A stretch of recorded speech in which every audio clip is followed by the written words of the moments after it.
đấy có vậy đó quyền của anh còn mấy giờ còn xếp lâu rồi giờ để rồi còn kiếm lâu rồi cái giá 3 triệu cũng bắt để cháu tiền rồi để cháu xem rồi và cháu sửa cái bánh cho đi được cho bánh mình giá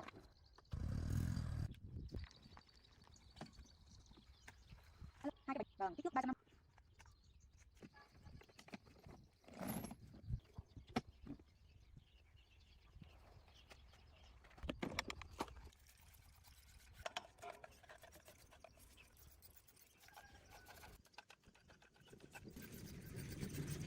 lúc này chịu bán được em biết không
cái chế này nó bị người ta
ơi cháu gửi cái xe máy ở kia thì cháu quay lại lấy nhá.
Thôi. Vâng, đầu tiên bạn nhé.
Bắt đi không? Dạ vâng. Chắc em mới sửa xong bây giờ em đang hoàn thiện. Chắc chắn. Vâng, con xe này là vâng, anh có nổ thử xe không? Bình xăng thì được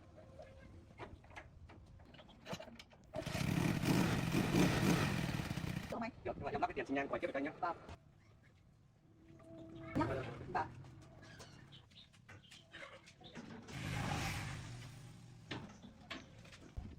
Ủa dạ, anh để vâng, thế anh có gì anh cứ về đi, xong rồi xong em gọi cho anh. Rồi như vậy. Vâng, chào anh.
Được chưa? Được rồi. Vâng, em xin. Đúng rồi, lấy xe về luôn, xe kia để Xe này tí em cho vào đó. Anh về nhá. như vậy nhá. Vâng, thế anh cho em một chút để em không phải. Anh vào gia đình năm mới Bình An, mẹ các bạn. Rồi, cảm ơn nhá. Vâng. Như vậy đây. Vâng, thế anh về.